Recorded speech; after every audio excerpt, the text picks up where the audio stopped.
Bonjour à toutes et à tous et bienvenue dans cette interview one-to-one, en toute intimité avec Candice, qu'on a découvert dans l'épisode qui concernait la reconversion et la quête de sens dans sa vie professionnelle. Donc Candice, est-ce que tu peux te représenter brièvement pour les personnes qui ne te connaissent pas?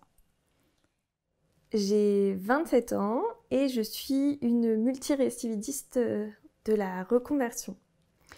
J'ai commencé à travailler dans une multinationale, je me suis reconvertie pour travailler sur des sujets plutôt climatiques dans une ONG en Bolivie, sur la plantation d'arbres et l'accompagnement de producteurs.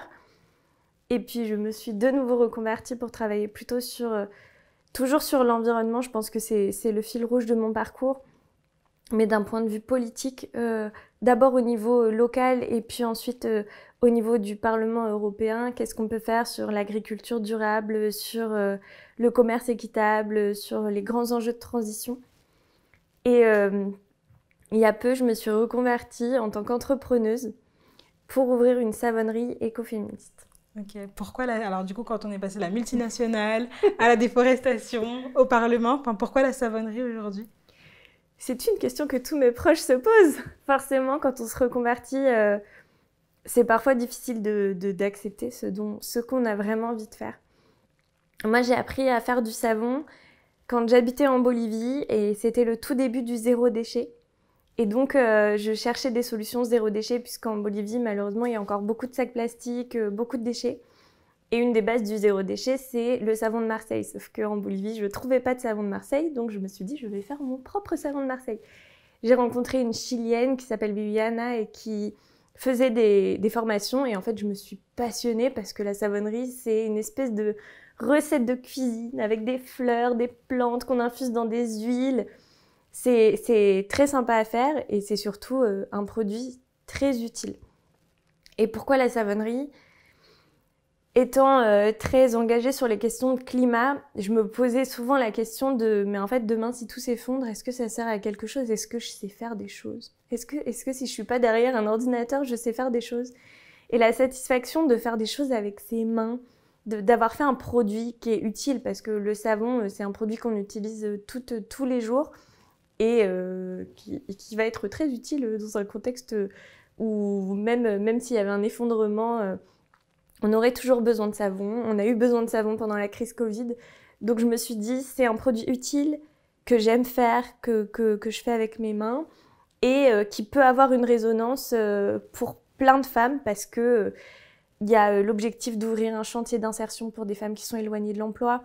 Et c'est une activité qui est accessible et en même temps qui apporte de la fierté. Contrairement, je pense que des fois, les chantiers d'insertion, c'est sur des activités qui sont peut-être un peu moins porteuses de fierté. Trier des déchets, faire le ménage. Et là, on est sur une activité où de A à Z, on fait un produit avec nos mains qui est utile, qui est beau, qui est de qualité. Et c'est ça vraiment qui me plaisait beaucoup. Et puis, l'intérêt d'avoir sa marque, d'être sa propre chef et d'être artisane. C'est super, trop bien. Bravo d'avoir eu ce courage-là et t'être penchée sur tout ça. Et du coup, je trouve qu'il y a un aspect très créatif dans ce que tu dis. Je trouve ça cool quand on parle d'entrepreneuriat parce que c'est vrai que moi je suis entrepreneur social, mais souvent tu as le côté un peu entrepreneur, licorne, très tech, tout ce qui est artisanat, c'est un peu moins valorisé, donc ce serait vraiment particulièrement cool que tu t'y penches. Maintenant, du coup, vu que tu es nouvelle entrepreneur, c'est quoi les plus gros challenges auxquels tu fais face maintenant, en ce moment, les plus gros doutes, les plus grosses inquiétudes, à quoi tu fais face en ce moment? Je découvre les challenges de l'entrepreneuse. Et pourtant, je m'étais renseignée et je savais que c'était le cas, mais pour moi, ce qui est difficile, c'est vraiment les montagnes russes. Il y a des moments, tout va bien. Tu rencontres d'autres entrepreneuses et puis tu as une opportunité de business et puis ça va rouler, puis ton projet il va avoir de l'engouement et c'est génial. Et il y a des moments où il se passe rien, où tu plantes plein de graines qui n'ont pas encore poussé, où tu te poses plein de questions, où tu entends les phrases de tes proches qui ont pu émettre des doutes au moment où tu leur expliquais ton projet. Mais en fait, j'arriverai jamais à vivre de cette activité. Mais en fait, est-ce que je suis sur la bonne voie et le fait d'être seule, voilà, c'est difficile. Donc voilà, plein de doutes, plein de questionnements. C'est ça l'entrepreneuriat, je pense. Ouais, comment tu gères, comment tu arrives à faire, quand tu es dans le creux de la vague, là, comment tu remontes? Eh ben, il y a quelque temps, j'ai découvert un super réseau d'entrepreneuses, de femmes. Et ça m'aide beaucoup parce que partager mon expérience ou plutôt écouter l'expérience des autres, ça m'aide beaucoup à me rendre compte que, ben, en fait, c'est normal, que quand ça va pas, ça va re-aller, s'encourager, éventuellement faire des pivots sur son activité. Ça me fait vraiment beaucoup de bien, cette sororité, le fait de se sentir accompagnée, pas jugée, inspirée par des femmes qui ont des parcours géniaux, qui ont monté des super boîtes et qui te disent « mais tu sais, moi aussi, j'étais perdue ».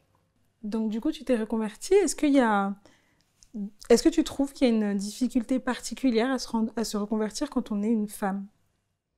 Je pense que oui. Je ne sais pas si j'en suis le meilleur exemple parce que je suis une jeune femme, j'ai des diplômes, j'ai pas d'enfants, j'ai pas de prêt à la banque. Donc, mon questionnement, il va être est-ce que je vais avoir suffisamment d'argent pour pouvoir me reconvertir? Est-ce que je vais pouvoir compter sur ma partenaire? Mais je trouve qu'à mon niveau, c'était assez léger. Par contre, ce que je constate dans mon entourage, et notamment via ce super réseau de femmes, c'est que pour beaucoup de femmes, c'est difficile parce que tout simplement, quand on a des enfants, quand on a encore une fois des grosses contraintes, c'est beaucoup plus difficile. Et puis, il faut pas nier le fait que les femmes se reconvertissent souvent dans des activités qui sont autour du bien-être, du care. C'est génial. Enfin, dans mon réseau, il n'y a que des femmes qui ont des métiers super utiles, des doulas, des sophrologues, des naturopathes. Mais c'est des activités qui sont beaucoup moins rémunératrices, souvent que les activités qu'elles faisaient avant. Ça veut dire moins d'émancipation financière et donc dépendre plus de son ou sa partenaire. Et ça, c'est des situations qui parfois peuvent mettre en danger les femmes parce que je connais des entrepreneuses avec qui ça se passait très bien avec leur conjoint. Et puis au bout de 1 an, 2 ans, où elles sont lancées, où elles ont beaucoup investi de leur temps, de leur argent, et elles ont des revenus qui sont moins importants qu'avant, leur conjoint leur dit ben maintenant c'est moi ou ta boîte.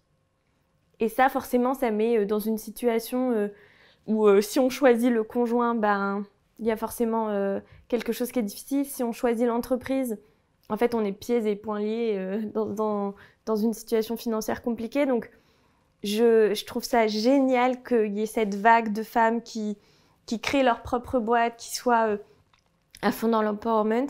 Et en même temps, je me questionne et je me dis, mais comment on va faire pour que nous toutes, on arrive à vivre de ces activités qui sont tellement utiles, tellement importantes pour les autres, parce qu'on prend soin des autres, sans s'abîmer soi-même. Parce que c'est aussi souvent des métiers passion, et ça veut dire des métiers passion et peu rémunérateurs.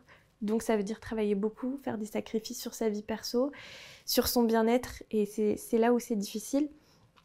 Et je me pose la question, je me dis que peut-être la solution c'est l'entrepreneuriat collectif, c'est les coopératives, c'est le fait de travailler ensemble, de s'entraider, qui fait qu'on va réussir à déjà se créer du business entre nous, aller plus loin, aller plus haut et moins dépendre peut-être de son conjoint ou d'autres situations financières qui ne nous permettent pas de nous émanciper. Ok, c'est top. Est-ce que tu aurais un dernier petit mot pour les personnes qui nous regardent et qui pensent à se reconvertir, mais pas que, juste pour les personnes qui vont tomber sur cette vidéo? N'ayez pas peur de vous écouter peut-être. Moi en tout cas, j'ai longtemps eu peur de faire ce dont j'ai vraiment envie parce que c'était socialement pas très accepté. J'ai un beau diplôme, j'ai eu des belles expériences professionnelles et il y a un peu ce sentiment de déclassement de faire de l'artisanat aujourd'hui. Donc j'ai longtemps repoussé le moment d'être entrepreneuse, alors qu'au fond de moi, je sais que je suis une entrepreneuse, que j'ai besoin de gérer mon projet, que je suis une organisatrice, que j'ai la dynamique pour le faire. Mais voilà, il faut s'écouter. Ça prend du temps et donc le message, je dirais, essayez de prendre soin de vous, essayez de vous écouter. La vie est courte et il faut faire des choses qu'on aime. J'avais entendu un podcast qui disait qu'un des regrets principaux des personnes qui étaient mourantes en fin de vie, c'était j'aurais dû faire ce qui me passionnait, souvent au niveau professionnel. Donc faut se lancer, c'est pas évident, il y a plein de contraintes, ça prend du temps à accepter que ça prenne du temps et puis pas avoir de regrets. Merci beaucoup Candice. Et merci à toutes et à tous qui nous avaient regardés. On vous dit à très vite pour un prochain épisode.